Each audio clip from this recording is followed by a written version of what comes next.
Bonsoir, bienvenue à cette finale du concours du banc au Parlement, un projet du Parlement bruxellois francophone bruxellois, et une collaboration avec l'ASBL, les ambassadeurs d'expression citoyenne. Ce concours, ce projet, est un projet de long parcours. Grâce à 8 écoles, nous avons pu initier, former, entraîner des jeunes à la prise de parole durant 2 animations. Ces jeunes, après, sur base volontaire, se sont inscrits à ce concours et ont participé à un premier tour la semaine dernière par binôme. De 8 écoles, il n'en reste plus que 3. Et nous pouvons déjà les applaudir, nos 13 binômes devenus aujourd'hui 6 binômes.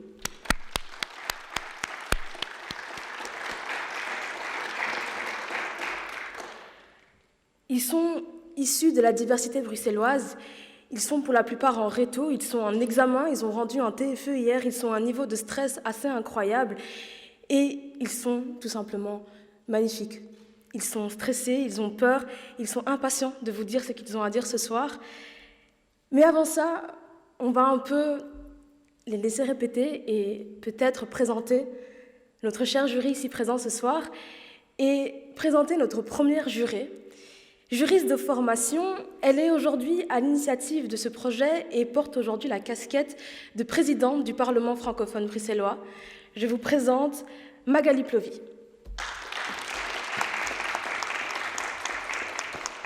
Merci beaucoup. Alors, Madame la maîtresse de cérémonie, Mesdames et Messieurs les membres du jury, chères participantes et participants, chers ambassadeurs et ambassadrices d'expression citoyenne, chers professeurs, je suis ravie de voir se tenir ce soir la finale de la toute première édition du projet du banc au Parlement.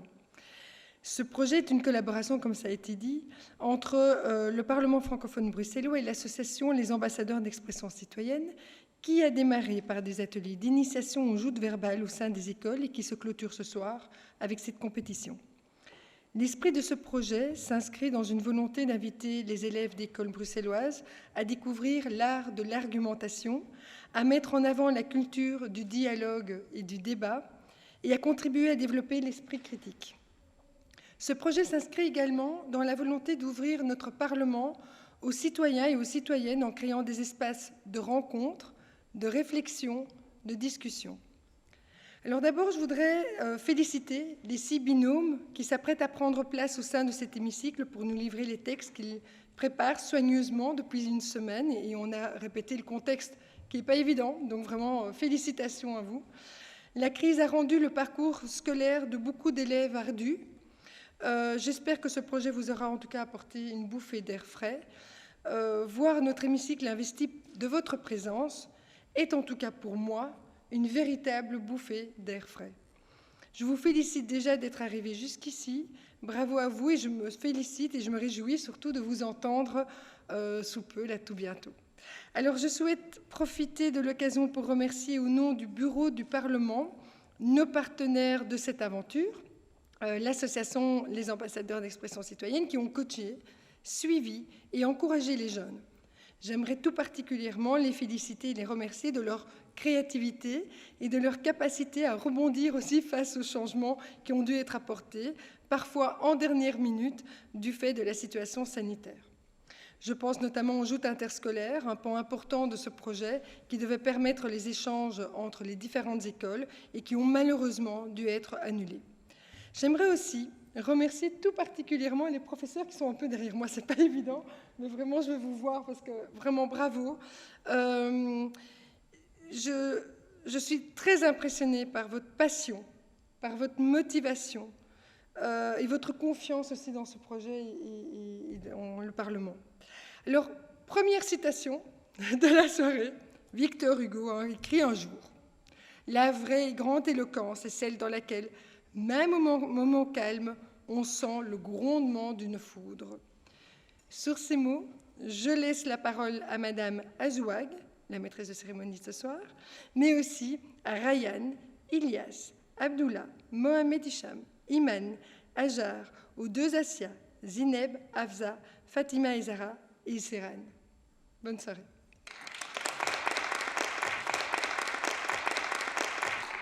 Merci beaucoup, Madame la Présidente.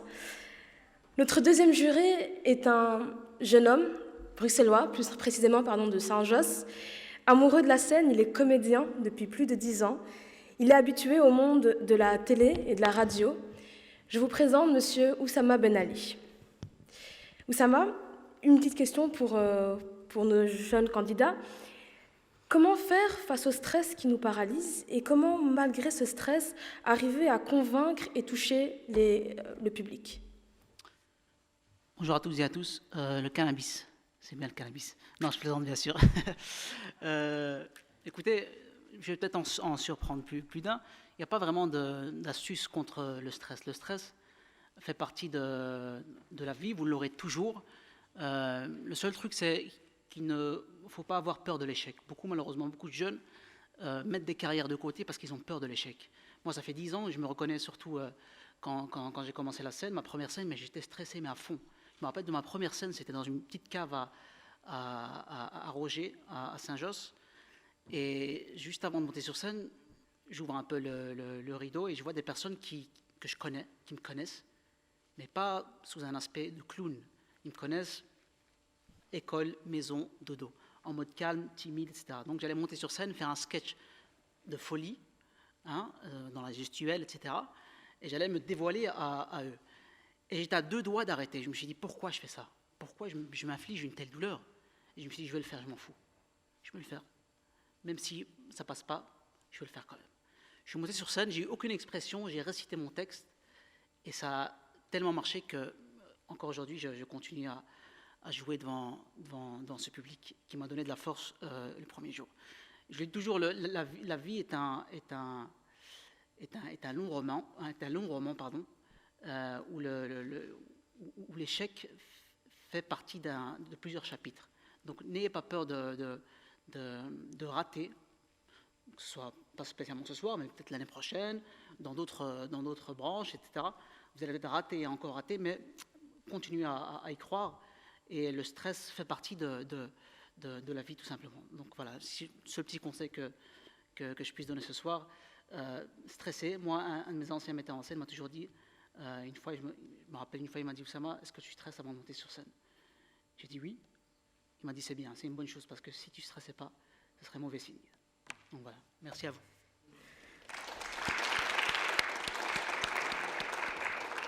Donc considérer le stress et la peur comme des compagnons de vie et faire confiance au public? C'est ça. Déjà un premier conseil, hyper intéressant et utile pour nos chers candidats. Notre troisième juré est une avocate passionnée de culture. C'est une intellectuelle engagée aux droits humains. Elle est habituée aux concours d'éloquence, notamment Eloquentia. Je vous présente Madame Siam Najmi. Siam, quel serait un trait d'éloquence que tu voudrais mettre en avant ce soir? Alors, un trait d'éloquence qui n'est certainement pas le plus important, mais qui, moi, en tout cas, me touche, c'est l'humour. J'imagine que mon compagnon de gauche abondera dans mon sens, tout simplement parce que je crois vraiment que dans un discours, alors évidemment un discours structuré qui a du contenu en dehors de cette touche-là, une petite pointe d'humour qui est savamment dosée, qui en plus a l'intelligence de rebondir peut-être sur des références que l'auditoire ou le public peut comprendre, permet de refixer l'attention parfois dans un discours qui peut être vite assez long ou difficile à suivre. Évidemment, on va faire rire, va plaire et je crois va rester évidemment beaucoup plus aussi dans les esprits et permettre en fait simplement de sortir du lot par rapport à d'autres discours qui n'auraient pas cette touche-là, cette intelligence-là, mais qui est évidemment aussi très difficile à utiliser. Donc, je ne dirais pas qu'il en faut absolument. Je crois qu'il faut être très prudent parce qu'en même temps, quand c'est raté, c'est raté. Donc, il vaut mieux aussi s'abstenir quand on sent qu'on ne pourra pas le faire au moment de son discours. Voilà. Merci, Siam. Donc, utiliser l'humour comme outil à côté, en ayant pour compagnon le stress et la peur. Comment dire ça? Intéressant. Merci. On peut applaudir, oui. Notre quatrième juré est un professeur de sciences politiques à l'Université catholique de Louvain. Il est spécialiste dans la participation à la citoyenneté. Je vous présente Mine Rechamp. Mine Rechamp, comment faire quand on veut convaincre un public qui est différent de nous, qui a des opinions différentes, surtout quand on est jeune comme les participants d'aujourd'hui et qu'on souhaite participer de manière active à la société? Merci beaucoup, bonsoir tout le monde. Ma suggestion, elle est paradoxale, mais je pense que les paradoxes, en fait, sont très démocratiques. C'est d'ailleurs parce qu'il y a des paradoxes qu'on a besoin de la démocratie, parce que seule la démocratie peut résoudre des paradoxes. Et donc, ma suggestion, elle est paradoxale, si vous me suivez toujours, parce qu'elle est d'un côté de dire il faut croire ce que l'on dit, et d'un autre côté, il faut continuer à croire qu'on peut se tromper. Et donc, voilà ma suggestion pour l'avenir. Merci beaucoup, Mine.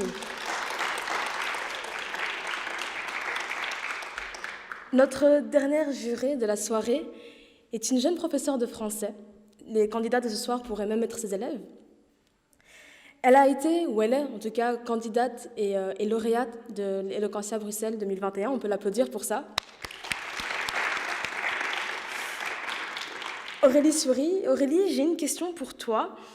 Comment faire pour que la jeunesse, les citoyens bruxellois ou les citoyens en général, puissent communiquer leurs idées, communiquer leurs envies, leurs passions, leurs volontés de façon pertinente et précise?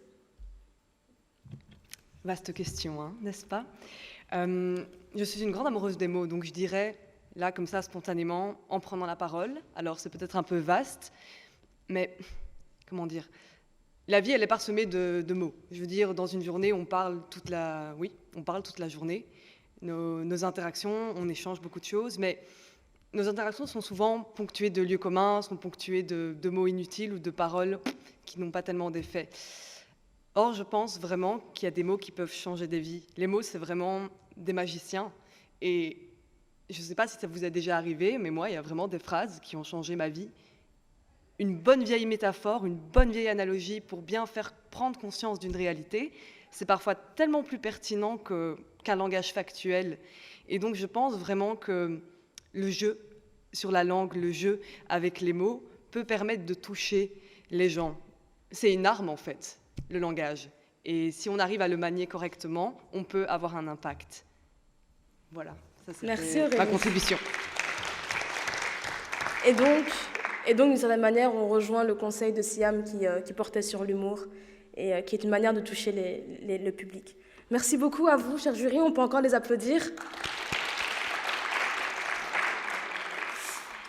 Notre première joute de ce soir interroge le rapport entre la politique et la morale.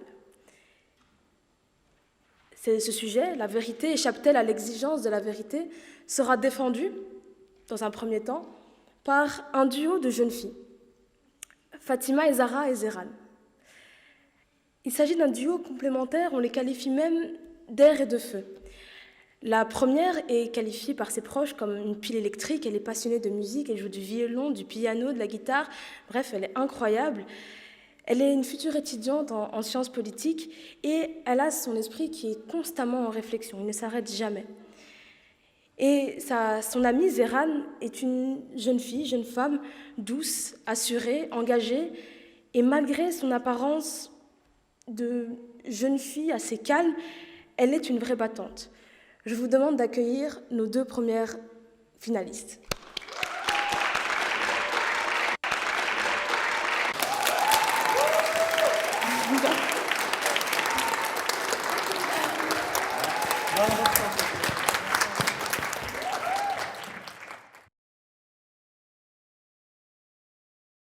Oh, c'est le début.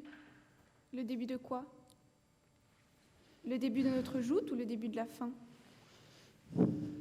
Que la politiquement est une idée répandue, vous l'entendrez dans tous les cafés du monde, de la Chine, qui nie le génocide des Ouïghours, à la Russie et Poutine. Seulement, ce manque de transparence dégoûte la majorité des jeunes de la politique. C'est un problème, car la politique se doit d'être transparente avec tout le monde, de s'adresser à tous. Seule une minorité va s'y intéresser assez que pour savoir la décoder. Nous ne voulons pas de ce début de la fin. Nous ne voulons pas d'une politique mensongère.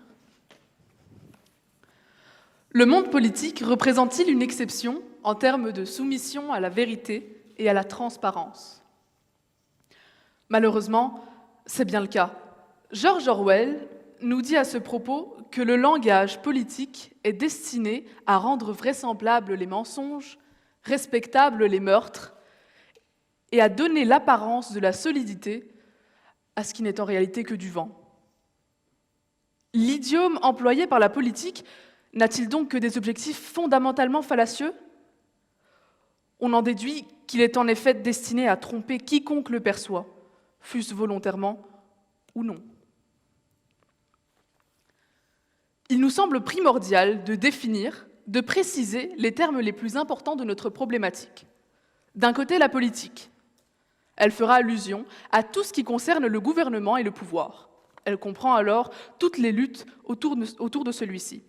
Les dirigeants, ainsi que leurs opposants, dans chaque pays, dans chaque entité politique. Tous ceux-là seront concernés par la question. L'exigence de vérité, elle, évoque plutôt une obligation morale censée toucher chaque individu. Cette exigence est essentielle à la bonne organisation de notre société. Le système politique, belge par exemple, impose le mensonge aux politiciens. Un parti propose un programme tout en sachant qu'il ne pourra pas entièrement être réalisé, parce qu'une fois activé au pouvoir, il y aura une coalition. Tant qu'il y aura des coalitions, il y aura des promesses non tenues. Il est difficile d'imaginer une Belgique démocratique sans coalition. Par ailleurs, le but premier des hommes et des femmes politiques est d'accéder au pouvoir. Dans les démocraties, un vote sélectionne les représentants du peuple. C'est le parti qui défend l'idée de la majorité qui l'emporte. Et donc, si on dit ce que le peuple veut entendre, on gagne le bingo. Orelsan résume cela par la phrase « Les hommes politiques doivent mentir, sinon tu ne voterais pas pour eux ». Le populisme et la démagogie est une façon de manipuler le peuple. Dans les pays démocratiques, comme dans les pays non démocratiques, la politique baigne dans son milieu naturel, le mensonge. De plus, une fois élus, ils veulent rester au pouvoir. Autre élément qui ne joue pas en faveur des politiciens, l'effet NIMBY, abréviation de Not in my backyard. En français, pas dans mon jardin. C'est un syndrome fréquent chez les politiciens et qui se traduit par le fait de défendre des idées, mais de refuser de les réaliser si cela met en danger leur situation. De cette façon, les politiciens vont défendre leur position sur des sujets sensibles, donc on s'attend naturellement à ce qu'ils agissent. Or, ils vont s'arranger pour que les décisions soient prises après leur mandat. Ils trahissent notre confiance, par peur des répercussions. Ils ont peur de perdre leur place, de ne pas être réélus. Cet effet nous prouve qu'ils sont esclaves de l'envie de rester au pouvoir. Pourquoi est-ce que des affamés du pouvoir ne mentiraient-ils pas pour se nourrir? Je vous suggère maintenant une autre preuve indéniable que la politique n'est pas dépendante à cette nécessité de vérité. Irréfutable, parce que représente une partie importante de notre histoire. Indubitable, parce que marque la conscience de chacun et chacune dans ce pays, mais aussi dans l'Occident tout entier. Il s'agit de son passé colonial. Les dirigeants de tous les pays occidentaux ont bien évidemment nié la vérité au sujet des réelles motivations de la colonisation. Ils ont feint la philanthropie pour dissimuler leur volonté de voir leur territoire s'élargir. Si nous avons le droit d'aller chez ces barbares, c'est parce que nous avons le devoir de les civiliser. C'est ce que nous disait Jules Ferry, pas plus tard qu'en 1885, alors que se déroulait la réunion la plus malsaine, la plus pernicieuse qu'ait connue l'Europe. Le but de ce qui pouvait alors être qualifié d'expédition était bien évidemment, pour chaque gouvernement européen, de satisfaire son avidité en s'accaparant des ressources qui ne lui appartenaient pas et ne lui appartiennent toujours pas. N'est-ce donc pas révoltant de faire croire à un acte de pure bienveillance qui se veut altruiste, charitable, voire même humaniste, alors que la réalité du terrain, et vous le savez probablement déjà, n'était que massacre et mutilation.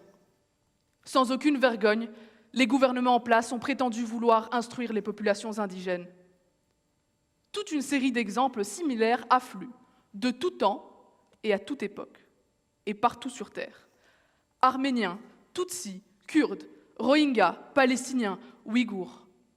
Toutes ces communautés évoquent en nous le souvenir d'un long moment passé dans l'ignorance.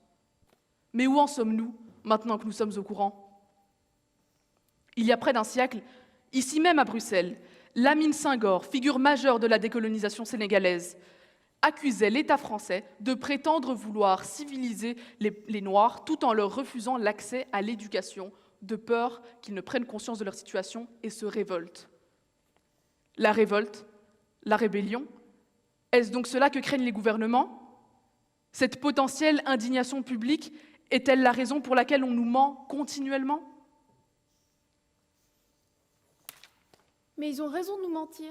C'est pour notre bien, pour le bien de la nation. Moi, j'ai plus l'impression que c'est pour leur bien, et j'ai raison.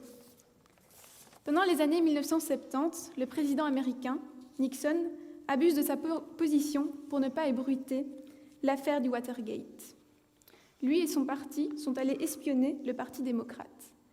Cacher la vérité dans ce cas, ce n'était pas pour le bien des Américains, c'était pour son bien personnel. Ainsi, dire qu'être politicien et de militer seulement pour le bien commun ne me paraît pas très pertinent. Ainsi donc, la politique mentirait au nez et à la barbe de tous ceux qu'elle concerne. Les conséquences de ce problème sont plutôt consternantes. Il crée en effet un fossé entre les citoyens et ceux qui sont censés les diriger.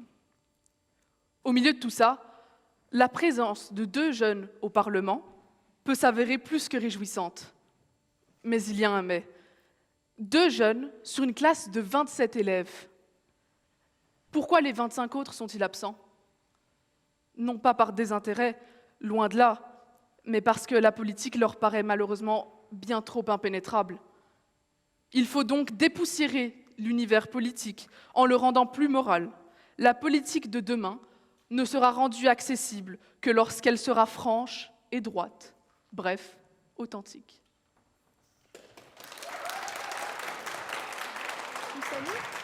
Vous saluez ou pas? Ouais, je sais pas, c'est pas du théâtre.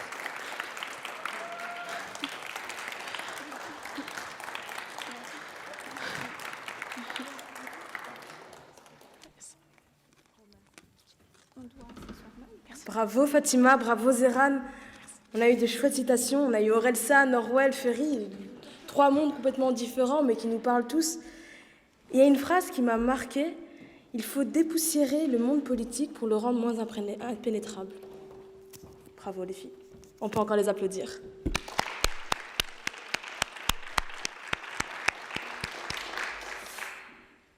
Notre deuxième duo, qui lui défendra la négative, non, la politique n'échappe pas à l'exigence de la vérité, elles ont une énergie folle.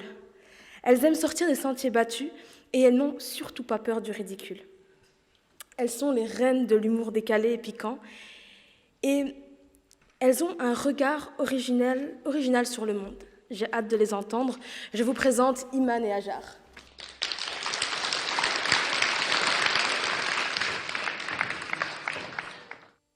Le jour J est arrivé.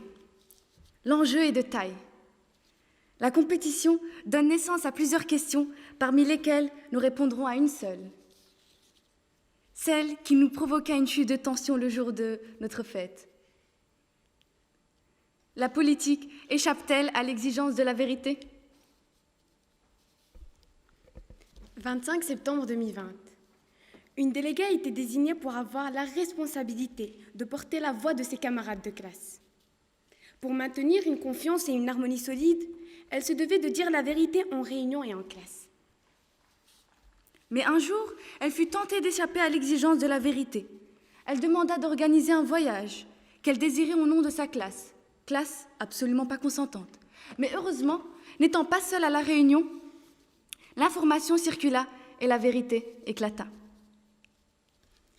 Il s'avère que cette histoire n'est que mon vécu. Et elle vous prouve que la politique n'échappe pas à l'exigence de la vérité. Qu'elle soit à petite échelle ou pas, c'est toujours le même principe. La politique et la vérité n'ont pas tendance à habiter dans une même pièce, puisqu'elles sont toutes les deux indépendantes. Mais elles se retrouvent bien souvent dans la même maison. La politique n'échappe pas à l'exigence de la vérité. Elle se doit d'être transparente envers son peuple, pour la simple raison qu'elle fut choisie par ce dernier. L'exigence, qui est une revendication qu'une personne réclame comme nécessaire d'une institution, va se faire de plus en plus impérieuse, car il est question du bien-être de la population. Il y aurait donc une déontologie de la vérité, puisque celle-ci exige un éclaircissement et tend vers un idéal de l'intérêt commun. Il est possible d'accéder à tous les documents des réunions passées et à venir à partir d'un seul endroit. C'est pas moi qui le dis. C'est ce qui est écrit sur la page du Parlement. Nous savons pertinemment que l'État nous donne accès aux informations. Le problème, c'est cette transmission médiatique qui rend l'information mensongère. Ce qui prouve que la vérité politique est présente, c'est que les citoyens ont la capacité de revenir à la source de l'information, claire et inchangée. Comme on le répète si souvent dans certains pays, il ne faut pas de voile, alors ne mettez aucun entre nous. Mensonge, vérité. Mensonge, vérité. Voici à quoi ressemble le quotidien des citoyens. Mais est-ce le quotidien idéal? La vie en rose que nous pensons vivre n'a rien d'une réalité. Bien que les politiciens essaient de mentir pour étouffer la vérité, elle finit toujours par éclater. Et la politique sera constamment prise au piège de la vérité. Prenons un triste exemple. Les Ouïghours. L'État chinois a bel et bien essayé de cacher, de suffoquer, d'étouffer cette vérité. Mais comme vous le savez tous, l'honorable vérité s'est réfugiée dans chaque pays en racontant son histoire. Et ainsi, elle échappa aux griffes de ce gouvernement. Rabelais a dit « Science sans conscience n'est que ruine de l'âme ». Mais nous vous dirons « Politique sans principe n'est que ruine du peuple ». Et c'est le cas de le dire, puisque le principal principe de ces principes qui sont principaux est la vérité. On exige la vérité de tout le monde. Elle est au principe de toute action et de toute relation. Les relations auxquelles nous nous tenons le plus sont les relations familiales et amicales. On ne peut pas les imaginer sans respect et confiance. L'exigence de la vérité s'instaure de façon naturelle et c'est ce qui permet le bon fonctionnement de tout lien. Comme la famille et les amis, la politique nécessite un respect mutuel entre le gouvernement et le peuple, qui va se traduire et se baser sur cette même confiance. Très difficile à construire, mais très facile à détruire. Confiance et respect sont deux valeurs de l'utopie visant à emprisonner la politique dans la vérité. Oui, nous vous l'accordons. Et d'ailleurs, nous l'avons souvent dit dans notre argumentation. En politique, on y trouve des menteurs. Et c'est pour cela que depuis les débuts de la démocratie, on a toujours visé à ce que la vérité enferme la politique. D'abord par la rhétorique mise en place pour contrer les sophismes des démagogues de l'ancienne Grèce. Et puis on va apparaître la séparation des pouvoirs en réponse à la monarchie absolue pour instaurer la sécurité et la vérité exigée par le peuple. Si de la Grèce à Louis XIV, on met en œuvre des moyens pour contrer les excès de la politique, c'est parce que, pour un très grand pouvoir, nous en exigeons une vérité. On se doute bien que cette fameuse corde fait susciter votre intérêt. Et nous allons mettre fin à ce mystère tout de suite. Cette corde qui nous lie, bien sûr, à part pour symboliser notre connexion et notre forte complicité, elle est là aussi pour dire que la politique ne s'échappe pas à la vérité. Cette corde est le symbole de l'union de ce couple inséparable. Même noyée dans le mensonge, la vérité prendra le dessus, puisque la politique se doit d'être honnête et cherchera toujours la vérité. Désormais, la solidité de ce couple conditionne l'action.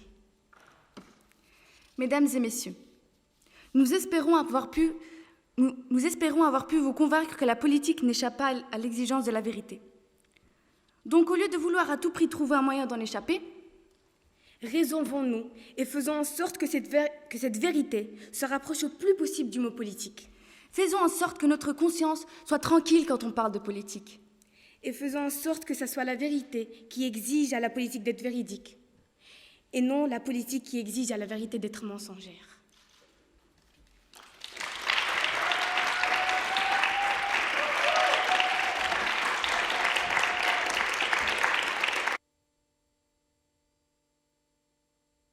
Bravo les filles, il y a des punchlines qui nous marquent. Et une politique sans principe est la ruine du peuple. Je trouve ça incroyable et cette joute fut riche en punchlines. On peut encore les applaudir toutes les quatre.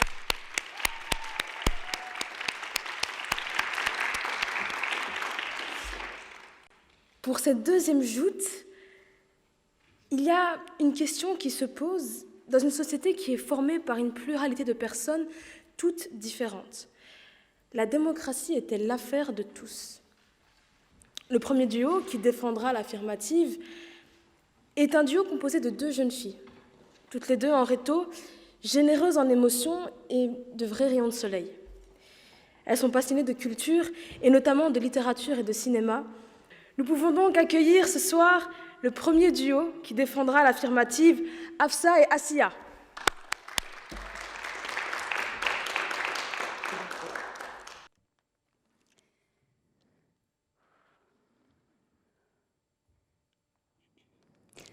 Voyez-vous, j'ai renoué avec une amie d'enfance, ou plutôt les redécouvertes.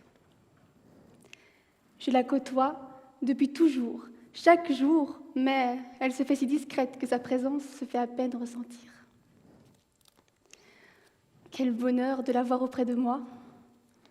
Ensemble, l'on s'harmonise. Je sais et suis persuadée que quoi qu'il arrive, elle sera là pour moi. En bref, à ses côtés, ma langue est entièrement déliée et ma parole libre. Soudain, la maladie l'a touchée. J'ai eu peur, si peur qu'elle s'éteigne à jamais, la voyant perdre peu à peu son éclat. Ce n'est que maintenant que je réalise son bienfait sur moi. J'appelle l'ami de tous. Car oui, c'est l'imperceptible ami de tous. Elle agit sur nous au quotidien sans même que l'on s'en rende compte. Elle répond au doux nom de démocratie. Je me présente. Démocratie, démocratie pour certains, ou encore démoskratos pour les plus anciens. Mon nom est populaire. Issu du peuple, je le suis aussi. Autant de termes pour me nommer. On me critique, m'enseigne, ou on me quitte, ou encore on m'aime. Car oui, j'ai conquis des cœurs et envahi les livres d'histoire. Je suis devenue l'affaire de tous. Voilà mon histoire. Antiquité, Athènes. Le berceau où se mêlent mythes et légendes, j'y nais, bien réel. J'ai fait de l'homme mon affaire et je suis née pour éduquer. À travers des siècles, j'ai évolué et je reste intemporelle. Gravée dans l'histoire à perpétuité, votre histoire et votre affaire, mes chers compagnons de voyage, je décide aujourd'hui de me dévoiler tel que je suis réellement. À défaut d'avoir une organisation naturellement prédéfinie, comme celle des animaux suivant les lois de la jungle, l'être humain a dû innover, réfléchir, dessiner une organisation de société au reflet de la nature humaine. C'est là que la démocratie fait son entrée. La voilà faisant fleurir le plus beau de l'être humain dans sa soif de justice et d'équité, sa conscience et son cœur sensible à l'autre, son attrait à la solidarité. Si vous êtes d'accord avec cela, nous pouvons dire que nous portons tous le vêtement de la démocratie. Ça chiffonnera, froissera certains, tout de même, j'en reste convaincue.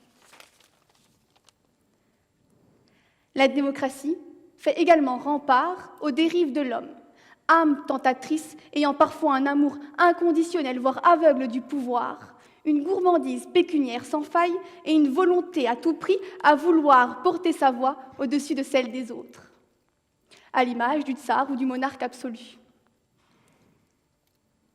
Leur place à eux a maintenant déserté. Le trône nous revient, alors que la voix de la majorité triomphe. Alors oui, la démocratie n'a pas besoin d'être universalisée pour être l'affaire de tous. Aussi absurde qu'un combat contre la liberté, non. Elle ne doit pas être une arme d'oppression. L'histoire nous le prouve, que face à la bêtise humaine et son souci de gouverner, cette volonté d'imposer ne sème que plus de dégâts. Alors, cultivons la réelle démocratie, celle qui nous libère et qui permet avant tout au peuple de disposer d'eux-mêmes. 28 août 1963. Le jour célèbre où Martin Luther King scandait avec force « I have a dream », le rêve d'égalité, le rêve de reconnaître l'espèce humaine en tant qu'unité. Alors que la ségrégation faisait souffrir, la démocratie souffrait en silence des inégalités criantes. La démocratie était là, dans la bouche des révoltés. Et elle y est encore aujourd'hui. Et la responsabilité de ces entraves, elle, est bien autre part.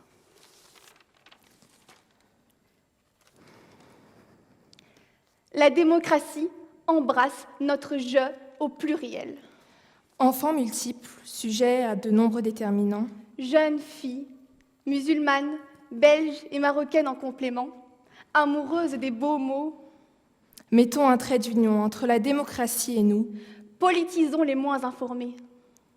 Et si on conjuguait la réelle démocratie à la réalité? Il est temps de révolutionner le présent imparfait.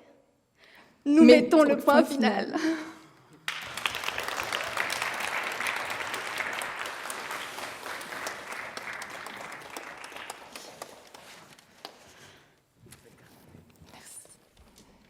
Quel beau message d'universalité, d'inclusion et surtout de mise en lumière d'une réalité bruxelloise qui croit en la démocratie. On peut encore les applaudir.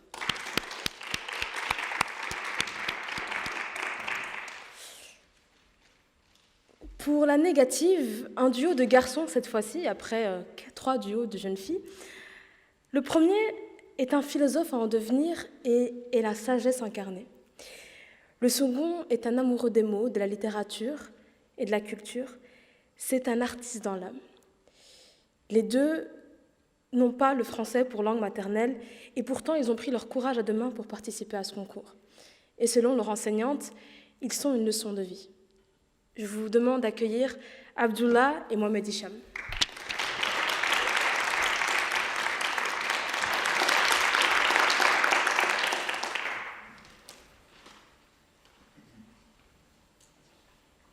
La fleur au fusil, courageuse et guerrière, espoir d'une souveraineté du peuple, la voici, à l'abri des regards, étendue livide et défunte. De son vivant, il ne reste que son souvenir, et les hommes qui se déchirent et se vantent d'être son grand protecteur. Et depuis sa tombe, démocratie rit, un peu jaune face à cette parodie, ses intérêts politiques, cette mascarade de protection et d'accueil là où le pétrole se fait sentir. La démocratie est-elle l'affaire de tous? Nous sommes persuadés que la démocratie ne peut l'être, à moins que ce soit une affaire de meurtre, puisqu'elle a été assassinée par les ennemis du peuple. Mais si vous croyez qu'elle est toujours vivante, on vous dira non, la démocratie est morte. Elle est seulement l'affaire des marionnettistes qui manipulent les ficelles plantées dans le dos de son cadavre. Cela est l'hommage perfide rendu à cette vertu, la démocratie. Tout d'abord, il n'existe aucun régime politique dans le monde où le peuple se gouverne directement lui-même. Dans la grande majorité des pays démocratiques, le peuple est gouverné par une minorité élue qui, elle, accapare ce pouvoir si précieux, celui de prendre des décisions. Par conséquent, Le rôle des citoyens dans la création du destin politique ne dépasse pas l'action de délégués. Les citoyens sont certes des commettants, mais ils sont loin d'être des souverains. C'est pourquoi une remise en question du système qui se dit démocratique nous semble cruciale et doit être faite. Mesdames et messieurs, notre vie politique est le portrait d'un navire. À la tête de ce navire, ce sont nos représentants élus. Mais derrière cela, une réalité atroce et camouflée, car les porte-paroles du peuple sont la figure de proue d'un navire dont la poupe a coulé depuis des lustres et sombre dans l'abysse avec la population emprisonnée. La seule partie encore visible du bateau est bien la proue, là où la minorité détient les richesses volées au peuple noyé. Et c'est si paradoxal, car dans les pays où l'on prétend avoir aucun détenu politique, nous avons tout un peuple prisonnier. Personne n'entend son cri étouffé. Certains d'entre nous parviennent tant bien que mal à flotter en dépit des vagues impitoyables du système, et le reste suffoque dans les grandes profondeurs, là où aucune lumière ne peut pénétrer. Quant aux dirigeants, eux, ils s'accrochent si fermement au gouvernail, certains sont tête à naviguer à tribord, d'autres à bâbord, mais ils ignorent que ce navire finira un jour, pas si lointain, par faire naufrage. Cela est tout à fait normal, puisque le seul capable de préserver le navire de la démocratie était son souverain, le peuple. Là où aucune lumière ne peut pénétrer, dans cette profondeur abyssale, on ne demeure qu'ignorant de la démocratie. Prenez garde, citoyens, ne vous laissez pas avoir par son apparence de sirène, beauté maléfique, qui n'hésitera pas à vous surprendre une fois tombé dans le gouffre de sa personnalité. Il serait temps pour le peuple de lever l'ancre, d'affronter la réalité incontestable qui nous dit que la démocratie est complice d'un système inhumain qui est le capitalisme. Ce système cannibale qui se nourrit de la chair des pauvres pour enrichir les plus riches. Les taux de pauvreté partout dans le monde ne cessent de croître, tout comme la fortune des plus riches. La démocratie et le capitalisme, cet entrelacement si ferme qui a généré au final une seule entité, un fléau pire que tous les autres qui ravage l'humanité sans qu'on y trouve un remède. Par conséquent, la démocratie ne peut être notre affaire à tous. L'être humain n'accepterait jamais que la démocratie soit son affaire parce qu'il est doté de conscience, la conscience qui l'empêchera à jamais de faire partie de ce massacre. De nos jours, ce n'est ni notre parcours politique, ni nos projets qui détermineront nos victoires aux élections, mais notre influence. Les hommes politiques l'ont compris qu'il est primordial de savoir orienter l'opinion publique vers la voie qui leur assurera la victoire. Mais au fond, est-ce vraiment ça la démocratie ? User de sa popularité et non de ses ambitions réelles pour garantir la prospérité du peuple et de la nation. Si vous voulez une vue globale de notre société, vous n'y verrez qu'une foule hypnotisée, se laissant tirer là où le système les mène. Et nous avons le droit de nous remettre en question. Sommes-nous toujours dans la démocratie traditionnelle et légitime, par le peuple, pour le peuple et dans l'intérêt général du peuple ? Démocratie, du grec « demos kratos ». Le pouvoir du peuple n'est qu'une illusion. L'illusion du vérité est un danger. Oui, car elle trahit l'espoir. Elle l'assomme d'un coup de mensonge brutal. La démocratie n'est pas l'affaire de tous, car tous ne sont pas impliqués. D'après la définition de Michel Onfray, un célèbre philosophe français, le peuple est une tranche de la population sur qui le pouvoir s'exerce et qui, en retour, n'exerce aucun pouvoir. Mesdames et messieurs, telle est la tragédie de démocratie, la morte. La souveraineté a été amputée au peuple, et seul lui trouvera le remède à ces douleurs fantômes. Comme le disait Albert Camus, la démocratie, ce n'est pas la loi de la majorité, mais la protection de la minorité. Et puisque je me révolte, donc nous trouverons le nouveau système utopique qui lui sera notre affaire à tous.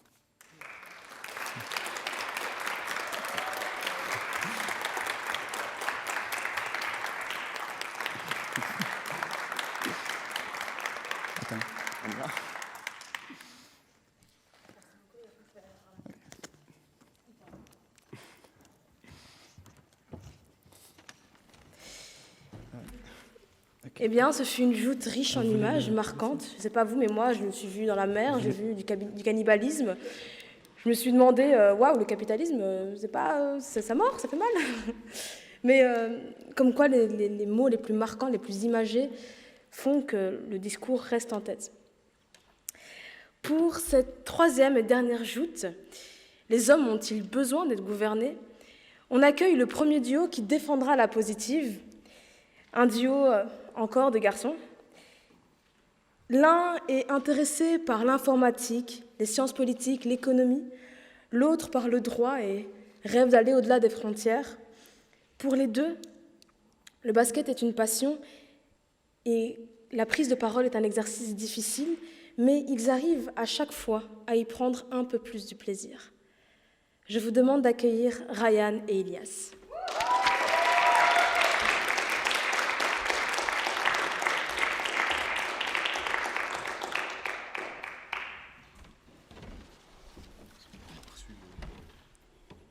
Bonjour. Bonjour.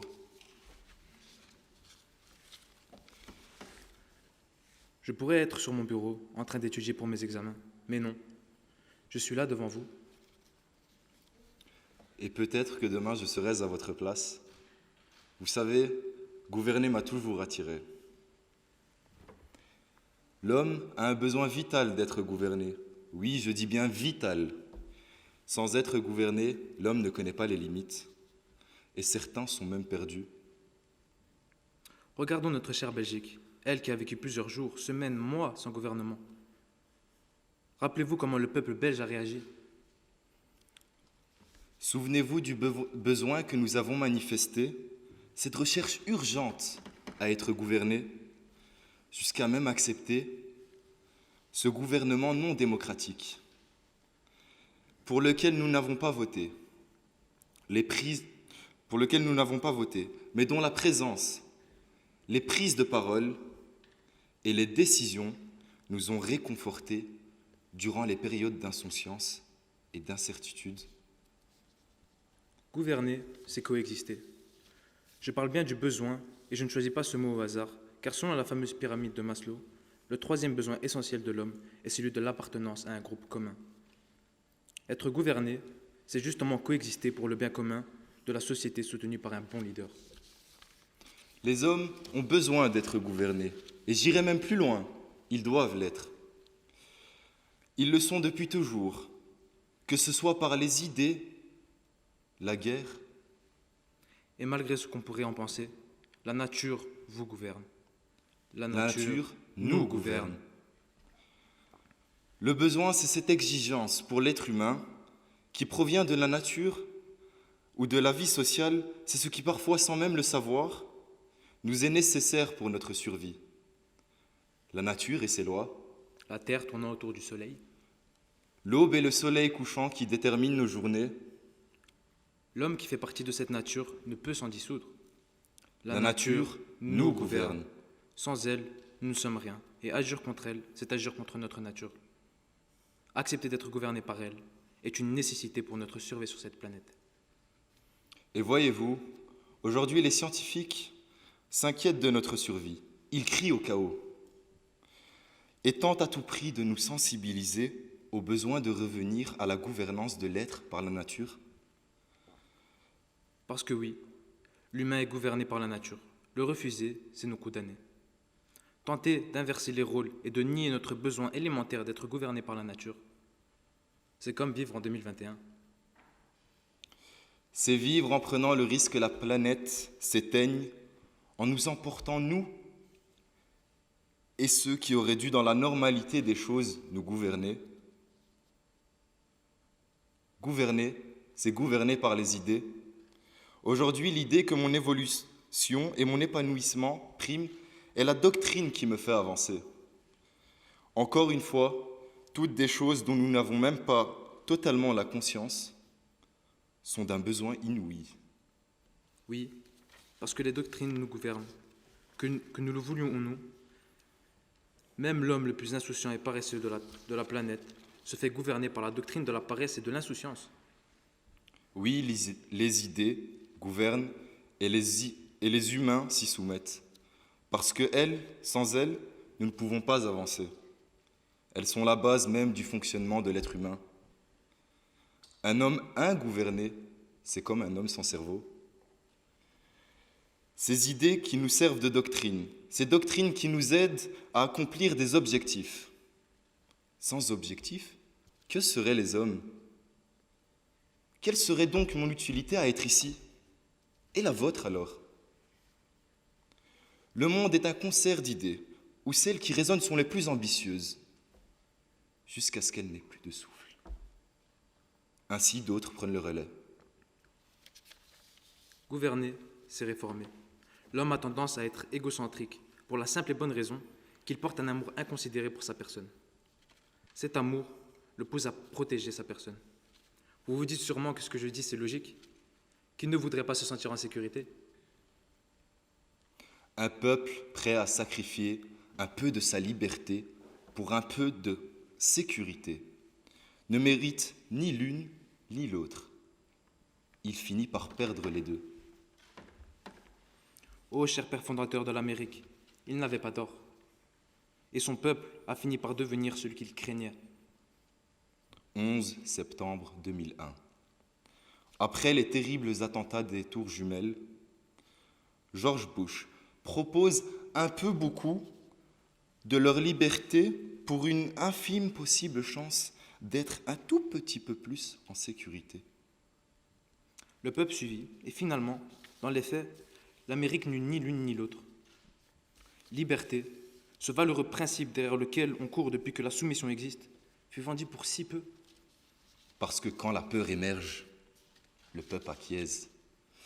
Si ça fonctionna, c'est parce que la sécurité est un besoin qui nous gouverne constamment et de manière naturelle. Besoin qui nous gouverne constamment. Oui, vous avez bien entendu. L'humain a besoin d'être gouverné. C'est la gouvernance qui traduit le vivre ensemble. Ne faites pas d'amalgame en pensant qu'être gouverné nous empêche d'être libres. Nous sommes en démocratie. L'homme a la liberté de choisir l'idée qui va le gouverner. Et comme l'a dit Roosevelt, gouverner, c'est maintenir les balances de la justice égales pour tous. Cependant, il arrive certaines fois où les gouvernés ne sont pas satisfaits et cherchent à se révolter. C'est pour cela que gouverner, c'est se réformer. Une fois le régime détrôné, on cherche à en instaurer un meilleur. C'est dans ce but qu'on se révolte, se faire diriger par un gouvernement plus juste. Les hommes se réforment car ils ont besoin d'être gouvernés. Pas dominés. Merci.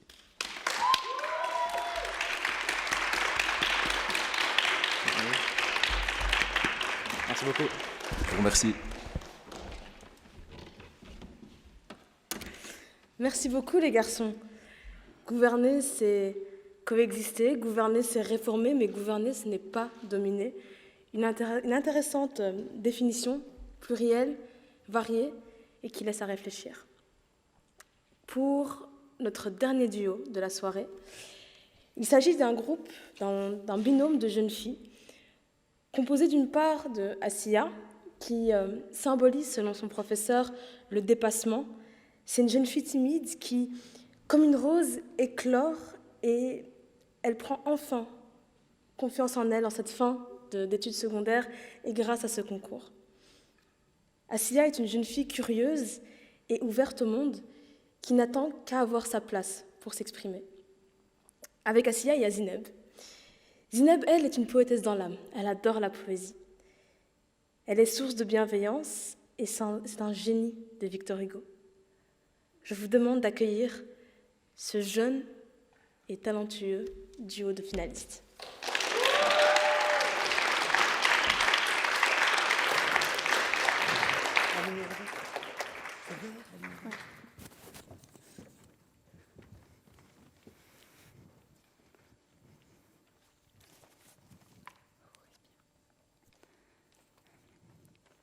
Les hommes ont-ils besoin d'être gouvernés? C'est une question bien pertinente que nous avons là.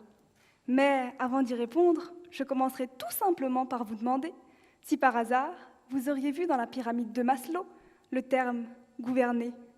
Non, je ne le pense pas. Ou alors, vous possédez une pyramide qui est tout autre que celle connue par le commun des mortels. Plus sérieusement, depuis quand être gouverné est un besoin ressenti par l'homme? Et puis, tant que nous y sommes, quelle est la définition du mot « besoin » ? Un besoin, c'est tout ce qui est indispensable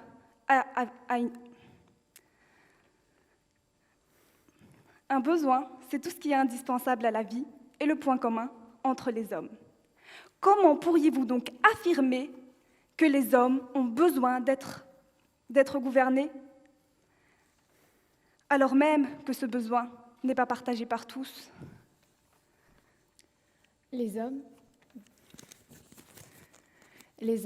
ont-ils besoin d'être gouvernés? Non, la gouvernance n'est pas un besoin, ni même une nécessité. Parce qu'après tout, les hommes, s'ils sont gouvernés, ne le sont-ils pas par d'autres hommes?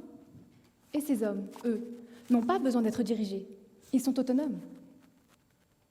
De même qu'un seul signe noir suffit à prouver que tous les signes ne sont pas blancs, ce seul contre-exemple suffit à démontrer que l'homme n'a pas besoin de gouvernants.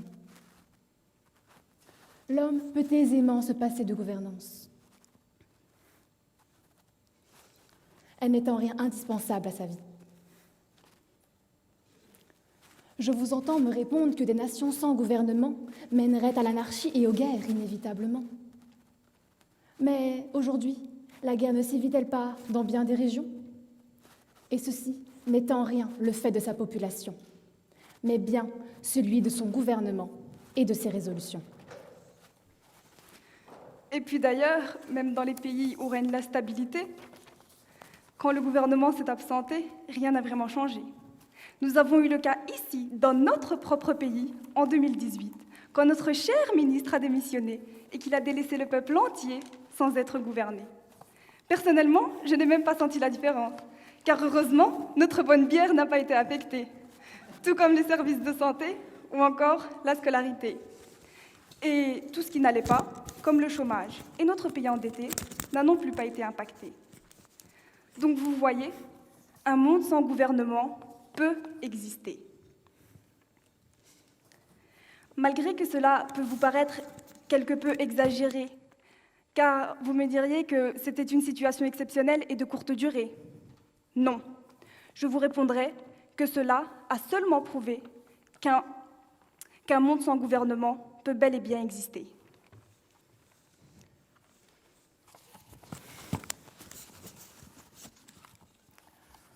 Donc non, la gouvernance n'est pas un besoin. Dans bien des situations, nous en fûmes témoins. Ici, nous n'avons parlé de gouvernement qu'en termes de nation, parce qu'après tout, il s'agit là de notre première interprétation lorsque nous sommes confrontés à une telle question. Mais c'est loin d'être sa seule application. La gouvernance ne s'applique pas uniquement au niveau de la société, mais elle se situe aussi et surtout au niveau de l'individualité. Oui, l'homme chaque jour se trouve confronté à une entité qui tentera de le déposséder de sa liberté de décider et de choisir. Travail, chef, employeur, famille, société, il s'empile à n'en plus finir. Mais c'est alors qu'intervient un facteur des plus importants sous tous les aspects. C'est alors qu'intervient la nature humaine, faisant de l'homme ce qu'il est. Cette nature qui le poussera toujours, même inconsciemment, à déroger aux règles préétablies toujours plus ardemment. Cette même nature qui, encore et toujours, le forcera à rejeter toute dictature avec bravoure. Et à ceux qui me diront que l'homme est loin d'être parfait et que c'est de par sa gouvernance que l'on évitait anarchie, chaos, désordre et tout ce qui menaçait. N'oubliez pas que l'esprit libre de l'homme ne pourra que rejeter cette régence. N'oubliez pas que l'homme est doué de raison et d'intelligence, qu'il a la capacité de discerner le convenable de l'insupportable, l'acceptable de l'intolérable. Alors oui, cela peut paraître quelque peu optimiste, et certains me diraient même utopiste. Mais sans ces utopies, sans ces ambitions pour l'avenir, aussi folles soient-elles, et même si on ne peut qu'en rire. Comment pourrions-nous espérer changer ce monde et cette société sans ces rêves qui ont toujours défini l'humanité? Espérons pour demain, en donnant à l'homme toutes les cartes en main pour qu'il puisse tracer notre chemin. Les hommes n'ont pas besoin d'être gouvernés, mais ils ont plutôt besoin d'être unis et solidaires. C'est par l'union et la solidarité qu'une force sera présente au sein du pays et de la société. Vous me direz qu'il n'y aurait pas d'ordre. Je vous répondrai que ce serait l'ordre naturel qui régnerait. Cet ordre qui prône une harmonie naturelle existante entre les hommes. Cet ordre s'appelle tout simplement le vivre ensemble. En réalité, le concept de gouvernement est un concept inventé par l'homme, alors que celui du vivre ensemble est existant depuis la nuit des temps dans la nature même de l'homme. Et à tous ceux qui riraient que ce soi-disant savoir-vivre n'apporterait que guerre et destruction, n'oubliez pas que les guerres ne sont jamais vraiment voulues, et que c'est par ce savoir-vivre de l'homme que même cette guerre, qui est pourtant considérée comme la plus abominable, même elle fut réglementée de sorte à ce que les dégâts soient limités et qu'elle puisse être le plus rapidement possible arrêtée. Alors, même sans gouvernement, ayons du savoir-vivre et tentons d'être des hommes avec un grand H et non sans. Et ce, afin de pouvoir nous armer convenablement avec comme arme l'union et la solidarité. Afin que nous soyons forts et invincibles, parce qu'en réalité, c'est bien l'union qui fait la force.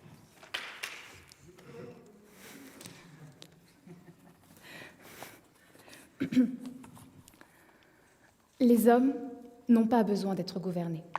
Il s'agit là d'une vérité qu'il nous faut accepter.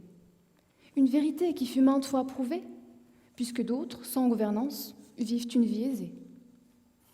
Absence de gouvernance, autant au niveau de la société et de sa population, comme ce fut le cas pour notre propre nation, qu'au niveau de l'individualité et de sa détermination.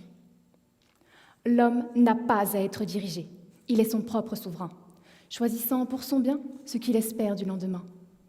Il décide selon ses propres idées et sa responsabilité. Alors oui, cela n'a rien d'une facilité, et comme il serait commode de ne suivre que la bergère, sans se poser de questions, exécutant simplement ce que l'on dit de faire. Mais tout autant que la gouvernance ne figure pas dans la pyramide de Maslow, la vie n'est pas de tout repos. Nous ne devons pas attendre qu'elle se passe, loin s'en faut. Soyons la voix de la régence qui dirige les pas de notre existence. Mais comme il est vrai que l'on ne saurait gouverner si l'on ne sait au minimum dans quel sens conduire les hommes, il faut avant tout choisir notre voie à suivre, y cheminer et s'y tenir. Ne soyons pas victimes des circonstances, mais soldats de notre existence. Je ne laisserai pas d'autres décider pour moi, je ferai mes propres choix. Je ne laisserai pas la situation déterminer ce que seront mes aspirations. Je choisirai de marcher sur le chemin que j'aurai moi-même tracé, même si cela implique d'aller au-devant de bien des difficultés. Je ne laisserai pas mon destin dans le marbre être gravé. Au contraire, je l'écrirai sur les pages de liberté, à l'encre de ma volonté. Je ne choisirai pas de m'asseoir, je ne resterai pas assise, choisissant la commodité. Je choisirai de me lever, affrontant vents et marées, pour tisser les fils de ma destinée. Parce qu'après tout, le meilleur moyen de prévoir le futur, le meilleur moyen de prévoir ce que le futur m'a réservé, n'est-il pas de le créer ?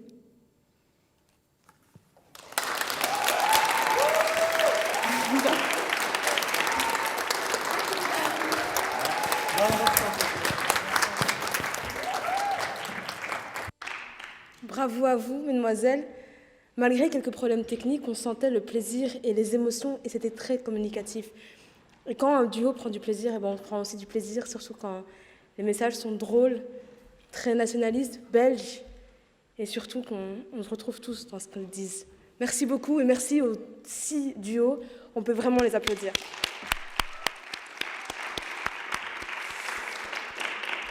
Maintenant, j'invite le jury à aller délibérer. Et on se retrouve dès que les résultats seront tombés. Merci beaucoup.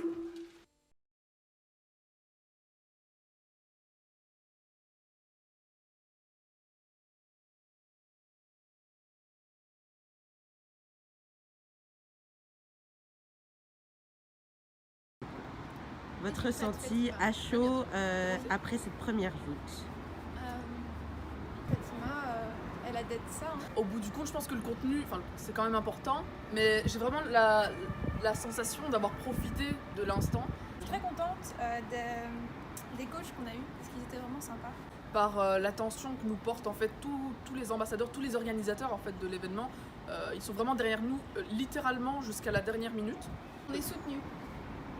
Moi je suis contente de l'avoir faite, c'est une expérience à faire au moins une fois dans sa vie. Je regrette pas. Expérience unique et super instructive, on a su se dépasser, en tout cas on en retire que du positif. Je pense que c'est ça. Ouais. On est vraiment très satisfait, on va dire. On se sent libéré parce que c'était vraiment un peu stressant, on va dire, mais au final on est fiers de nous, de notre prestation. Au début, on était un peu stressé, on ne savait pas à quoi s'attendre. Mais au final, après être passé, on se rend compte que c'est pas vraiment difficile. Un ressenti formidable. Je conseille toutes les personnes qui ont peur de s'exprimer en public, de s'aventurer dans ce genre d'aventure. Au début, on est un peu stressé, mais juste après, c'est de l'euphorie. On se sent les rois du monde. N'ayez pas peur, prenez votre courage de demain et allez-y. Peace. Et franchement, je regrette pas de l'avoir faite. Et ça m'a permis vraiment d'évoluer et je trouve que c'est hyper cool. J'avais vraiment très stressée avant, mais maintenant ça va beaucoup mieux et maintenant que c'est fait, je le referai bien une seconde fois.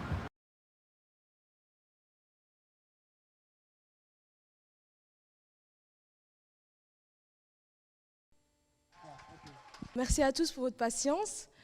Voici enfin le résultat tant attendu, le moment tant attendu. Mais avant ça, un retour à chaque participant parce qu'on ressort toujours grandi d'une épreuve, d'un concours comme celui-ci, et avec des remarques, c'est toujours mieux. Pour un binôme de jeunes filles, je vais demander à Oussama de prendre la parole.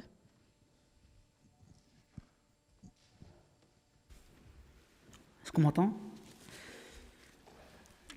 Bonsoir tout le monde, bonsoir à toutes et à tous. Toujours stressant derrière un pupitre. J'aimerais d'abord qu'on applaudisse ces artistes ce soir qui sont venus nous prouver leur talent. Applaudissez-les. Bravo.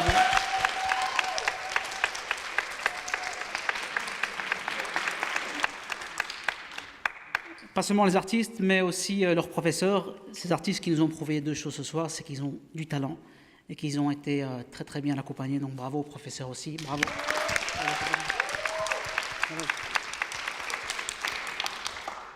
Alors le duo Assia et Zineb, vous voulez que je commence par quoi? Le négatif, le positif? Il n'y a pas de négatif. Très belle réponse.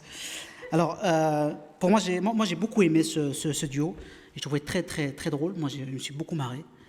J'ai pris beaucoup de plaisir à vous voir, à vous écouter. Alors, Assia, on t'a annoncé en tant que timide. Moi, j'ai pas vu ta timidité. Tu l'as bien dissimulée en tout cas, si tu l'es. Zineb, pour moi, tu es une très très bonne comédienne. J'ai marqué Two Woman Show.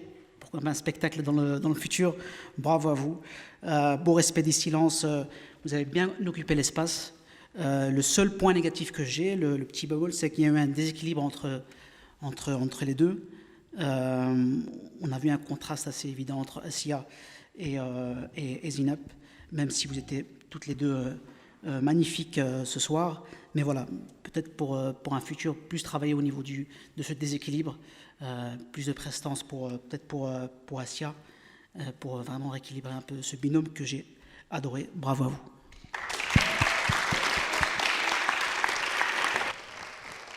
Merci Oussama. Pour le prochain duo, un duo de garçons, la parole est à Siam. On m'a montré évidemment sur quel bouton il fallait appuyer, je ne le trouve plus. Donc, il me revient l'honneur de revenir sur la prestation de Mohamed Hicham et Abdullah. Je peux enlever mon masque, ok, je peux enlever mon masque. Alors, que dire? On a été assez transportés en fait par cette prestation parce que on a vraiment eu droit à un discours hyper engagé de la part à la fois de Abdullah et Mohamed Hicham, quelque chose qui nous a presque renversé en fait avec des images mentales très fortes, celle du bateau, de la proue. Alors on a les gouvernants qui s'en sont pris un peu plein la tronche, mais c'était pas plus mal finalement. Et quel meilleur endroit pour le faire qu'ici. On était vraiment très impressionnés en fait, justement parce qu'on nous annonçait un Abdullah et un Mohamed Hicham qui n'étaient pas très à l'aise avec l'exercice, surtout parce que ce n'était pas votre langue maternelle. Et en fait, on a trouvé ça génial. C'était surtout un rythme assez incroyable, des mots et des constructions de phrases qui en réalité étaient hyper poétiques. Alors je ne sais pas si vous l'avez voulu ou pas. Moi en tout cas j'avais l'impression que c'était presque une poésie un peu inconsciente, mais qui moi en tout cas m'a vraiment frappée. Alors peut-être pour la petite chose à améliorer, ce serait d'essayer d'entrer un peu plus dans le vif du sujet et de vraiment vous poser la question, la question qui vous est posée, d'essayer peut-être d'y répondre de manière un peu plus construite et peut-être plus en nuances, et en essayant de voir aussi un peu ce qui aurait lieu de faire au niveau de la réfutation pour avoir justement un argumentaire qui soit plus percutant encore que ce que vous avez pu nous délivrer et qui soit peut-être moins monolithique. Voilà.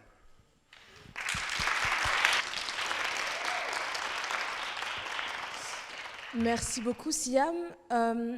Pour le second duo de garçons, Mine, la parole est à toi.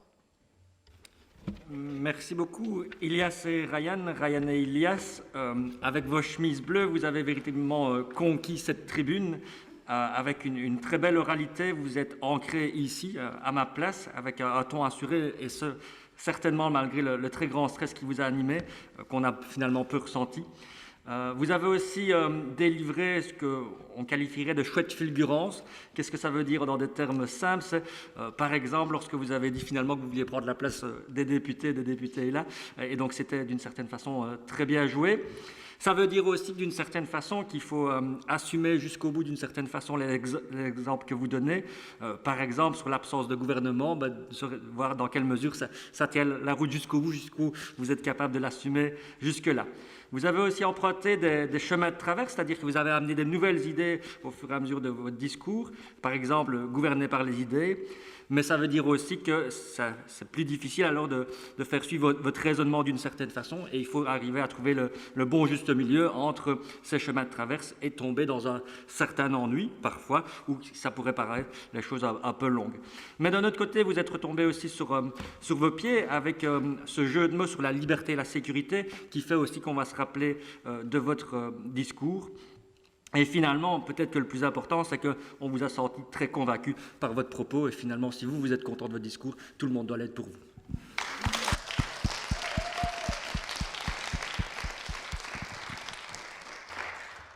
Merci Mine pour cette belle conclusion. Pour le duo de Iman et Hajar, Aurélie, c'est à toi. Alors, Iman, Hajar, où êtes-vous? Ah, vous êtes là. Alors, vous êtes arrivés là, derrière votre pupitre, et directement, il y a eu quelque chose qui s'est passé. Avant même que vous parliez, vos corps parlaient pour vous. Et c'était super agréable parce que d'emblée, moi, j'étais emportée par votre discours avant même qu'il soit écrit, avant même qu'il soit prononcé. Il y avait comme une complicité et une complémentarité qui transparaissaient directement. Et ça n'a pas été qu'une intuition, parce que tout au long de vos discours, ça a été révélateur. Il y avait une écoute et une bienveillance de l'une envers l'autre. Vous vous complétiez. Il y avait quelque chose de l'ordre vraiment de la fluidité. C'était super agréable. On avait vraiment affaire à un discours à travers deux voix différentes, mais qui se complétaient. Donc ça, c'est vraiment une force que je trouve qui est à valoriser. Beaucoup d'humour, c'était super agréable, beaucoup de générosité. D'un point de vue émotionnel, moi je me suis vraiment sentie transportée parce que on sentait que vous étiez contente d'être là et que vous aviez une parole à partager oui, une opinion à dire, et c'était super touchant et super émouvant. Donc c'est vraiment quelque chose que vous devez chérir et que vous devez garder en tête. Cette capacité, cette générosité, c'est quelque chose qui est très appréciable et très apprécié. Alors en termes, maintenant on revient à la raison, en termes d'argumentaire à proprement parler, parfois ça manquait un petit peu de concrétitude, un peu de concret. Il aurait fallu, vous aviez des très belles formulations, de très belle manière d'amener les choses, mais parfois il aurait fallu le ramener à la réalité, de dire, de donner des exemples plus concrets pour que, ok, on voit ce que ça veut dire, mais pas tout à fait non plus. Donc, de donner des exemples concrets pour que nous, on puisse vraiment se faire une idée plus globale de ce que vous argumentez. Bravo les filles, c'était vraiment une très bonne prestation. Merci Aurélie. Siam, peux-tu nous faire le retour de l'avant-dernier binôme, s'il te plaît? Le plus grand plaisir. Alors, par contre, je vais essayer de voir Asia et Afsa. Ops.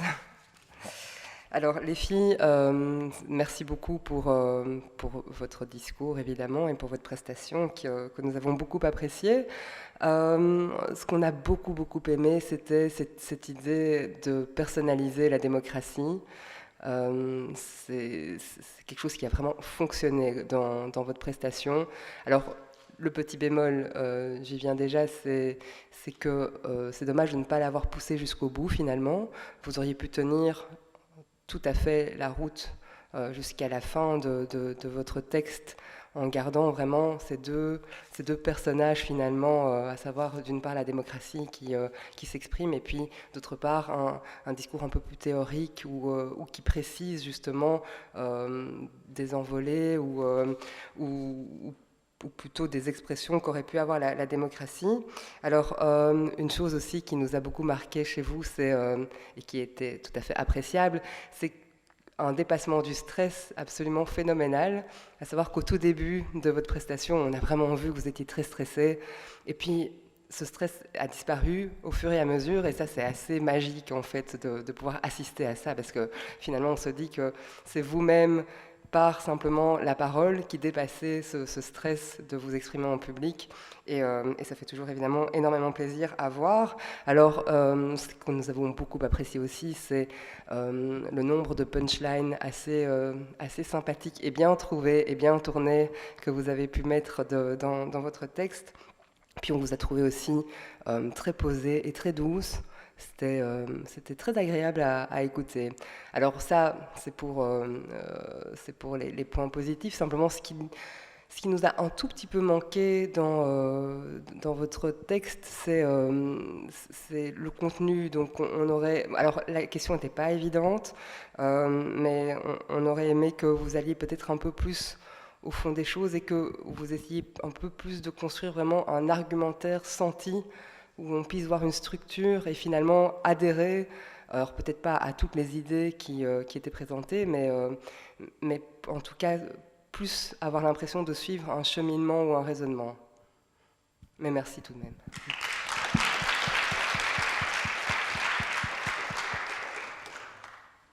Last but not least, Aurélie, il nous reste un dernier binôme. Alors, oui. Avant de vous faire un commentaire, j'aimerais vous révéler le paradoxe auquel je suis confrontée actuellement. Ce matin, mes élèves devaient présenter un plaidoyer réquisitoire, et donc, en bonne professeur qui se respecte, je leur rappelle les critères de la grille d'évaluation.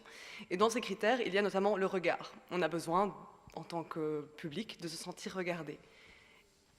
Et vous êtes passé, vous ne m'avez pas regardé, mais je me suis sentie transportée.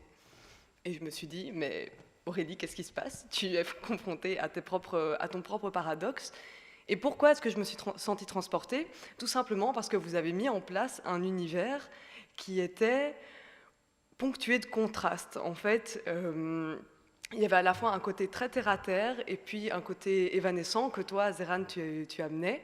Et c'était super agréable d'avoir affaire à un duo quelque part un peu burlesque, où il y avait des contrastes qui s'opéraient, mais ce n'était pas du tout dérangeant, c'était au contraire complémentaire. Donc vous aviez une énergie qui vraiment était super communicative et super agréable, qui dépassait tous mes critères d'évaluation de prof.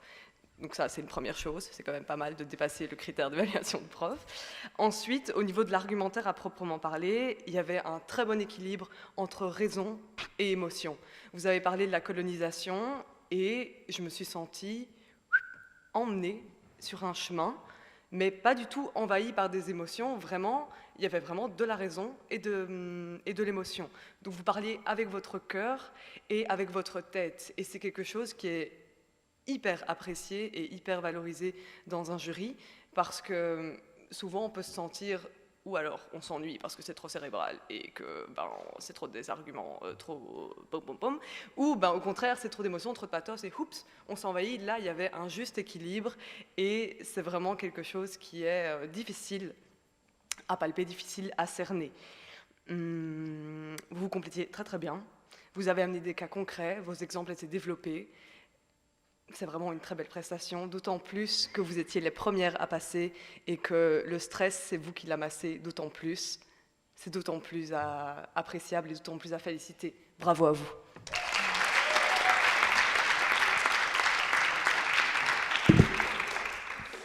Avant de passer aux résultats, et je sais que vous attendez ça de manière impatiente, que ça vous brûle de l'intérieur, encore un peu de patience, il est important de féliciter tous les élèves qui ont participé à ce concours de près ou de loin durant le premier tour et durant ce second tour et final tour. Donc on peut applaudir les élèves de Saint-Joseph, de la Vertu, de l'Athénée Marguerite Yourcenar, de l'Athénée Émile Boxtal, de Adolphe Max, de l'Institut Fernand Blum, de Saint-Jean-Baptiste de la Salle et enfin du lycée Roger Lallemand. On peut tous les applaudir.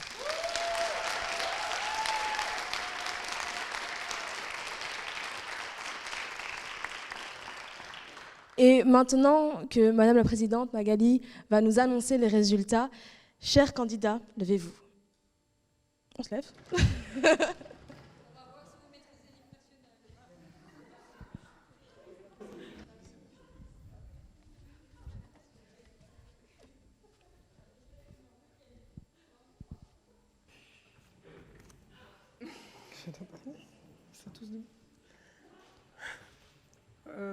Je dois prendre la parole devant tout le monde qui est debout. Parce que je n'ai pas envie de vous donner tout de suite le résultat. Je vais vous ennuyer un petit peu. D'abord, je voulais remercier Fatima et Mounia. Vous allez rester debout pendant tout ce que je dis, c'est très bien. Remercier, donc voilà, je vais reprendre correctement. Donc d'abord, je voudrais remercier Fatima et Mounia, vraiment, pour ce que vous avez fait. C'est incroyable.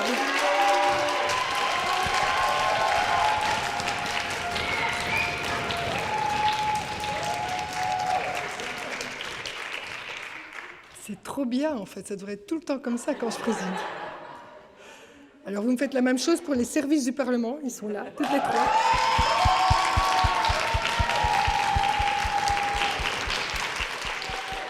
Alors, je voulais juste vous dire pourquoi on avait organisé ça au Parlement. C'est que, traditionnellement, on propose aux écoles un programme de citoyenneté qui est fort concentré sur la mémoire, le devoir de mémoire, qui est un élément très important de la citoyenneté. On voulait aussi mettre en place d'autres facettes. On veut travailler sur les droits humains, parce qu'on pense que les élèves, les futurs citoyens, doivent connaître les droits humains et les défendre. Et pour les défendre, la parole est importante. Et donc l'oralité est vraiment de savoir construire un argumentaire et de le défendre. Et ça, c'était ce qui se passait ce soir. Et vraiment, vous l'avez fait de manière très impressionnante.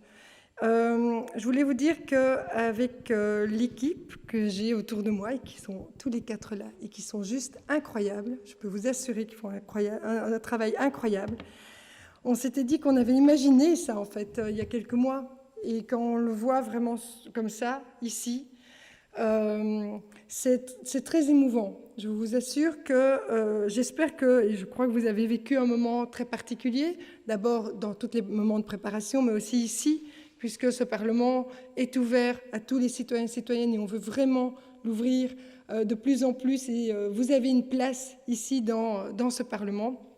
Je peux vous assurer que moi, j'ai vécu une expérience ce soir très particulière.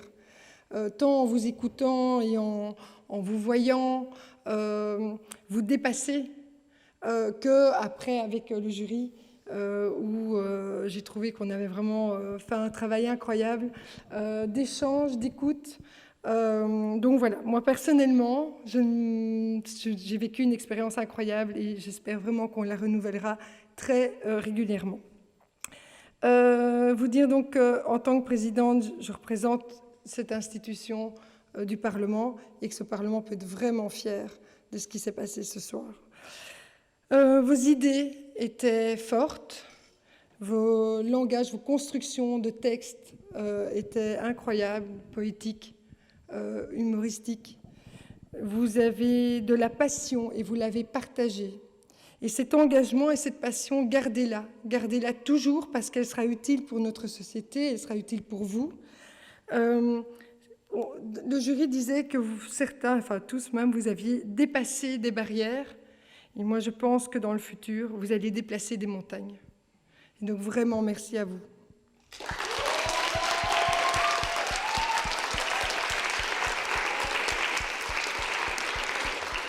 Un dernier mot pour les professeurs, des professeurs qui viennent un vendredi soir et qui se déplacent pour ces élèves, etc. C'est incroyable.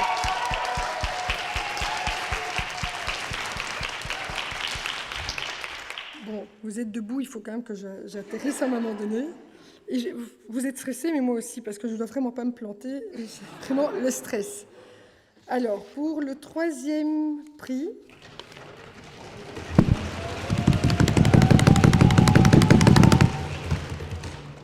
Afsa et Asia.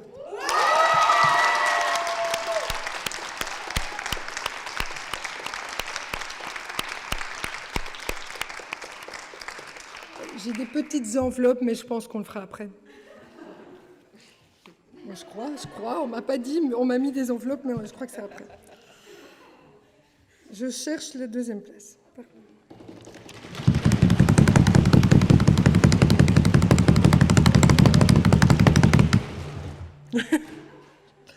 Fatima Ezara et Zeran.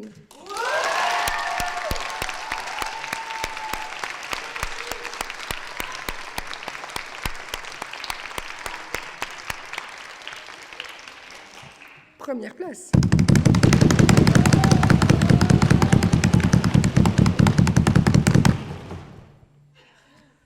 Asia et Zineb.